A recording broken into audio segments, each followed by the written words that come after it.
Good afternoon and thank you for joining us. One person is dead after a motorcycle crash on Macleod Trail, and police say speed was a factor. It happened around 12:30 this morning near the exit for the James McKevitt Road. Evidence at the crash scene seems to indicate the motorcyclist hit the back of a car. Police investigators are still determining all the factors leading to the crash. This is the 6th motorcycle fatality in Calgary since the beginning of June. No injuries reported after a vehicle rolled over in the Marlborough neighborhood this morning. Police say a van rolled over along Marcombe Drive around 8 a.m. Emergency crews arrived shortly after, but the driver was not harmed. A young cyclist was sent to hospital yesterday with potentially life-threatening injuries. The cyclist was struck by a vehicle Tuesday afternoon just off Bow Trail and 40th Street Southwest. Police continue to investigate. The union representing flight attendants at WestJet wants to start contract negotiations. CUPE has served notice to bargain a new collective agreement. The current contract is set to expire on December 31st. WestJet flight attendants want compensation for unpaid work that they do during, before, and after flights. The airline says it's looking forward to reaching an agreement. Earlier this month, Air Canada flight attendants rejected their employer's latest offer after striking over similar concerns. The federal government's probe into unpaid work in Canada's airline sector is expected to wrap up by early December. Premier Danielle Smith says she expects the federal government to approve a new bitumen pipeline in time for the Grey Cup. If we're going to see a bitumen pipeline on the next list of major projects, we'd also see the Pathways project, but you're not going to see either until we start addressing those laws. So our government is working with the federal government to come up with a statement, an agreement, some common understanding.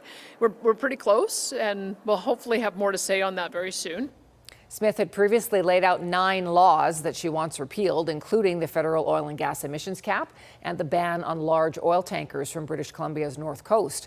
And she wants an agreement on a new pipeline by the November 16th Grey Cup game.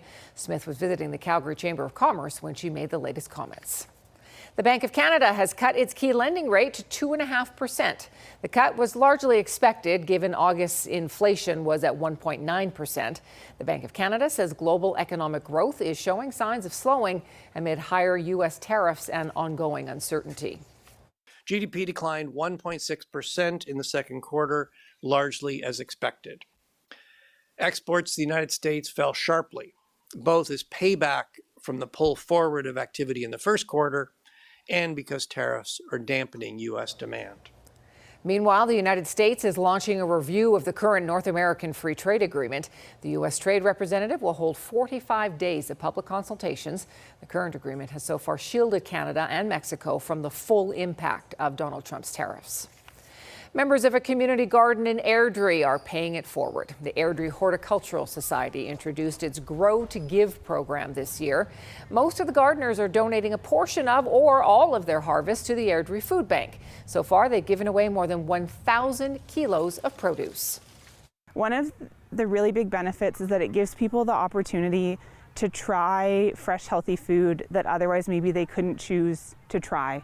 Because if your budget is really limited, you can't afford to buy something you know your kids won't eat, or you're not sure if they'll eat it. There's still a lot of produce at the community garden, and it will be harvested over the next couple of weeks. A Calgary man is amongst a team of 11 blind and visually impaired hikers preparing to climb Mount Kilimanjaro next month in a world record attempt. Peter Quiatini has been training rigorously for the past 2 years to make the journey.